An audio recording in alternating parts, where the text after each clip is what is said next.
Well, I have a fun story. It kind of involves everybody here, really. So Amy and Tamar are both sober curators on my site, The Sober Curator.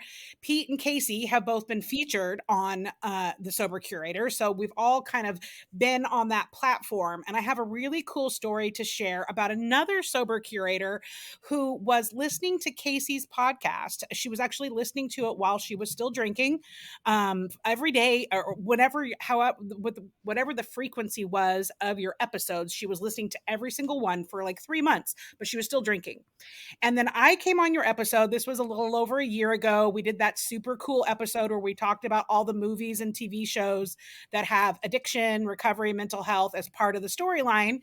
And she heard that the day she heard that episode, something in the messaging that between Casey and I, and talking about shows and talking about why it's so important to have fun in recovery, she finally realized, like, oh, if I do this, my life isn't going to be sad and boring and pathetic. It's going to be fun. These ladies say it's going to be fun. And she hasn't had a drink since that day. And she reached out to me shortly after she had a year because she wanted to become a sober curator. And so we jumped onto a Zoom call and we were talking, and that's where she shared this story with me. So I say that to mean recovering out loud is a big decision, but once you make it, the ripple effect of the people you can reach, in most cases, you'll never know. It's super cool that she shared that story with us, but most people that will never happen. And so what I'd like to talk about next is like the decision around recovering out loud and how that made you feel and what made you comfortable with it. I personally, although I have been in sobriety since 2006, I did not come out on the internet or social media as a person in recovery until I launched the Sober Curator in 2020. I Wow. wasn't shy about saying I was in recovery. If we met in real life and it came up in an organic way, I have no problem talking about it. But I wasn't putting it on hats or t-shirts, and I definitely wasn't putting it on my Facebook or Instagram.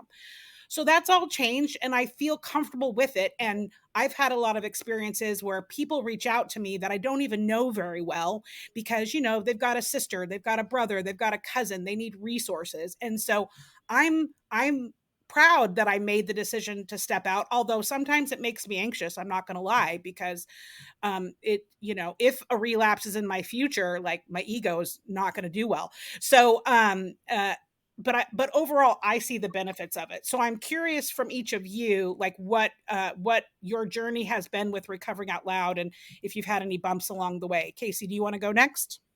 Yeah, absolutely. Well, first, thank you for telling me that story. You seriously made my day, and that's amazing. And I loved our conversation because you and me were like fangirling all the celebs and the fashion and all the good stuff. Um, so that was fun. Yeah, I had a lot of nervousness about that. And I think unlike maybe all of you, I did not come through a 12-step program. I did try it for about 4 months. Like most people, I had multiple attempts to stop drinking.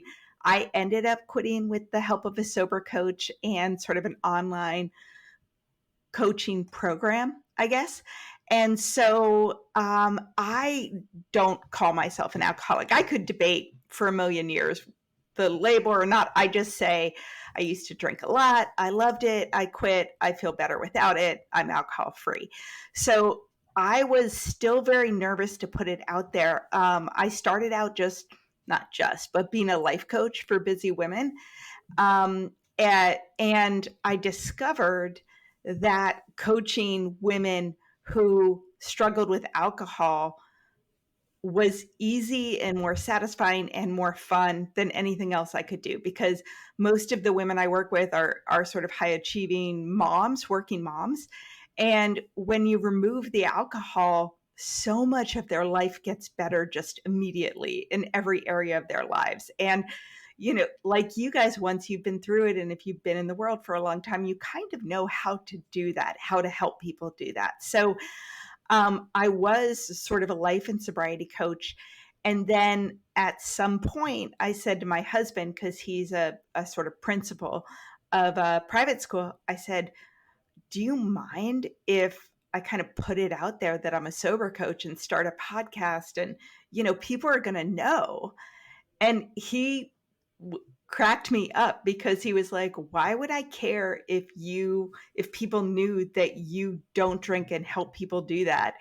And the flip side was, you weren't asking me if I cared when you were getting completely drunk at my school auctions. You know what I Mhm. mean? Like hugging the head of school and the other parents, and just, he was like, "Yeah, but now that you don't drink at all and you are helping people, yeah, I don't care." And that was just so funny because you worry about the stigma and what people will think.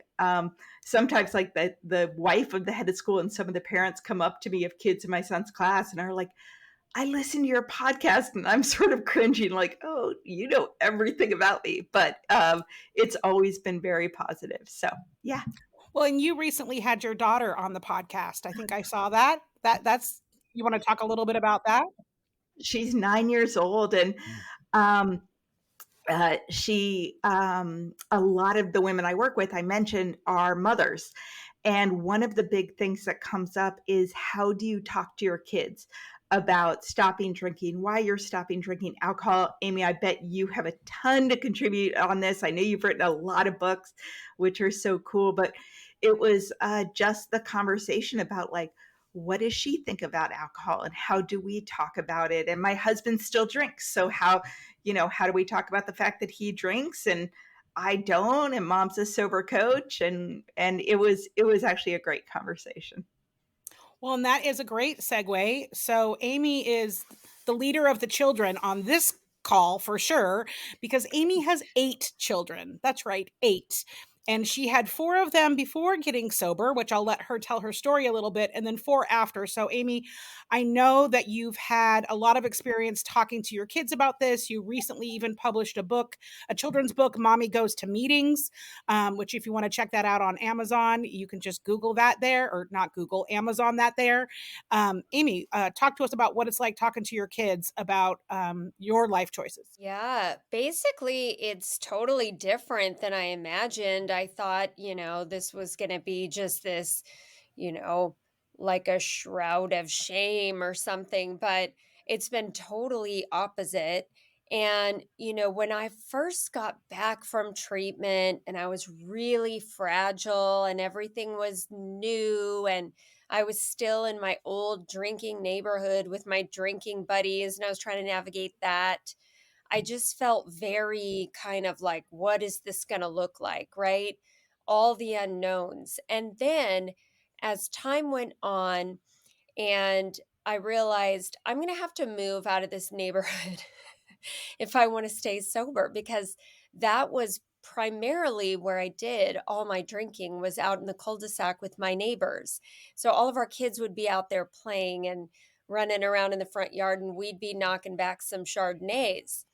And so when I moved, I just thought, okay, so now, I'm turning a page for real. Like, I'm pretty much committing to this sobriety thing.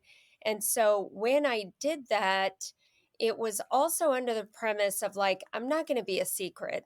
I'm going to have to let people know and let people into my world if I'm going to want to have this sobriety be, first class in my life, right? I just really need to be available for people to understand kind of my deepest, darkest, something that I would have probably otherwise hid.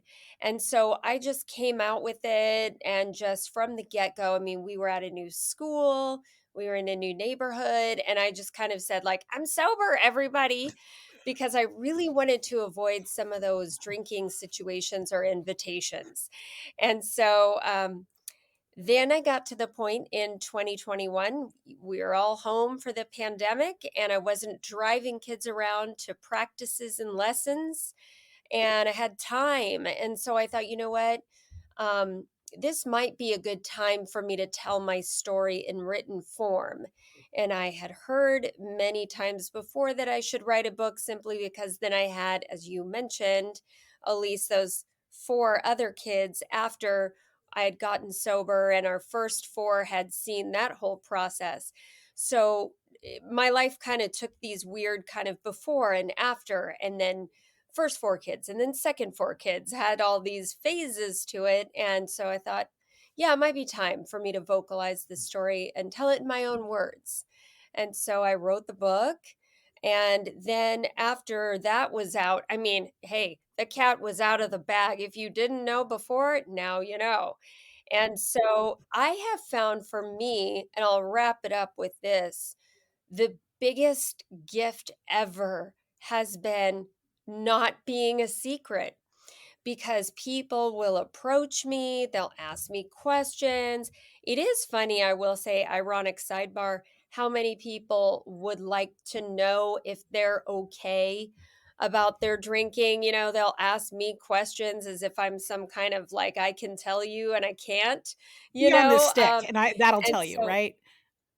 Yeah, exactly, right? And so and that has been the biggest connection point for me and other people, is that they know I'm, I've been in that place of brokenness, and so I think it's an automatic way that they kind of feel connected to me, and that's just humbling and lovely and beautiful, and it's been the best gift ever.